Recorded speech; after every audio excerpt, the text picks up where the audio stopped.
Welcome back. You're watching World Talks, and I'm your host, Klaudia Czerwińska. On Monday early morning, Polish leaders attended a ceremony to commemorate the 86th anniversary of the Nazi German invasion and attack on the Polish territory that marked the start of World War II. President Karol Nawrocki, Prime Minister Donald Tusk, Defense Minister Władysław Kosiniak-Kamysz, and Parliament Speaker Szymon Hołownia gave speeches and laid wreaths to honor the heroes. To discuss how the past influences the present, I'm joined by Marcin Jarząbek, Adjunct History Professor at the Jagiellonian University. Professor, thank you so much for joining me on the program. Good morning. Thank you for the invitation. Pleasure. So in his speech, President Karol Nawrocki called for Germany to make war reparations to Poland for, quote, the common good. Prime Minister Donald Tusk, on the other hand, stressed that Poles must be wise and understand who their enemy is and who is their ally. How would you comment on this development? I can comment two ways. One as a citizen, which I think my opinion is kind of matters no more than less than any other citizens. As a historian, I would say that that using past history for contemporary political issues is dangerous, right? So may bring more harm than actually it matters. So we did a lot of reconciliation with Germany, not so much with Russia, in order to kind of not to forget, but to kind of overcome the past, which is obviously difficult and very tragic in many respects, especially in case of World War II. So, as of today, we remember the 86th anniversary of World War II. How does the destruction of towns, for example, like Wieluń, continue to shape Poland's collective memory and national identity? This seems to be an incredibly important part for many Poles that shape who they are. Yeah, it has kind of two dimensions, I'd say.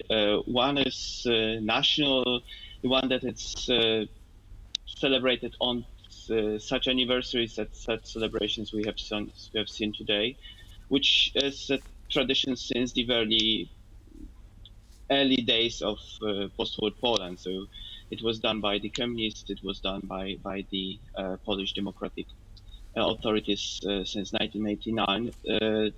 The memory of the tragic and heroic memory of World War II is a kind of cornerstone for Polish collective identity of the 20th century. On the other hand, the places like Wieluń or localities that suffered because of the war, and those victims were not just numbers, but people, family members. They have, this anniversary has very intimate meaning. And I should also mention that Polish history, the experience of World War II, as it's shown by many research, is different in different regions, right? So we tend to think of World War II mostly in the terms of what Warsaw experienced, but it is much different than what happened in Poznań, Katowice, Gdańsk, Kraków, and other places, not mentioning those territories that were under Soviet occupation. So, on one hand, we observe this lingering historical mistrust between Poles and Germans, despite current cooperation on security. And on the other, we have the very real situation on Poland's and Europe's and NATO's eastern border that requires this cooperation. How would you say, can you elaborate on why this tension persists and how this influences the contemporary Polish-German relations? That I think has much to do with two things. So the atrocities of World War II, the mass scale of persecution of Polish citizens, Polish Jews, is unprecedented, right? So there is always blood and violence connected with war, but this time it was really the experience that is simply unprecedented, right? So it's so deep and cannot be forgotten for that matter. On the other hand, that's topic that was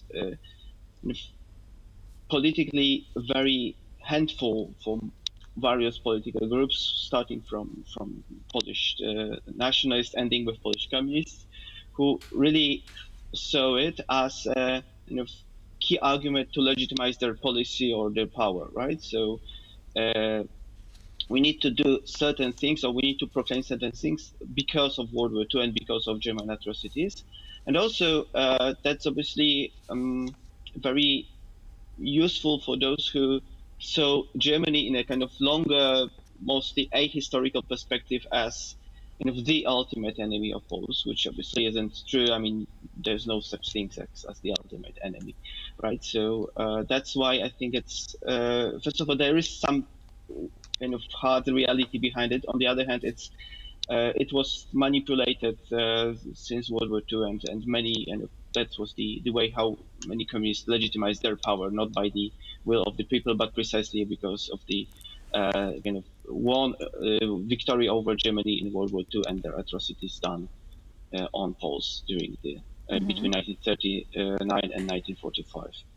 You mentioned the concept of the ultimate enemy. As a historian, how do you think that the educators should frame World War II in a way that honors and promotes the remembrance of historical truths, but at the same time supports a constructive, forward-looking dialogue? That's a million-dollar question, I'd say. We like to ask those here on TVP World. I'm afraid I don't have any kind of straightforward 100% answer, but I'd say speaking through, avoiding emotions and stereotypes, and also looking for the context, right? So we tend to think of the history in a too black and white dimension, and if you have a history of such tragic events like World War II, you obviously then it's quite natural way to think of good guys and bad guys. And obviously the war is not only about good guys and bad guys, but about people making tough decisions in the inhuman circumstances, right? So so the complexity of what happened, right? So who is responsible for what, and those, let's say, layers of memory, it's really like uncovering very kind of complex issue. And I would say, starting from very basic facts, it's the first step. Then contextualizing it and avoiding this kind of matrix of good and bad guys is important. Or at the same time, keeping the responsibility and saying who did what. But that's really a tough question, because that's really I can hardly think of a topic that is easier to manipulate and to evoke very strong emotions than World War II. And how would you assess the knowledge of the younger generations when it comes to World War II? We're at a very particular point in history where people who were actually taking part in the events from 86 years back, the remaining ones are passing away. So how would you assess the new generation's knowledge about that chapter in history? Yes, that was the subject of some sociological research. So we have some data, not maybe very recent, but generally speaking, historical knowledge and knowledge is one of the topics that we think we know a lot, but we don't. So we assume that there is some general understanding, but there is in fact very little of understanding what really happened. So we know some symbols like Westerplatte you mentioned, like Auschwitz, I'd say, but when you ask people, even high school students, what really happened there, what was the kind of, who was there, right? Then it comes to the trouble.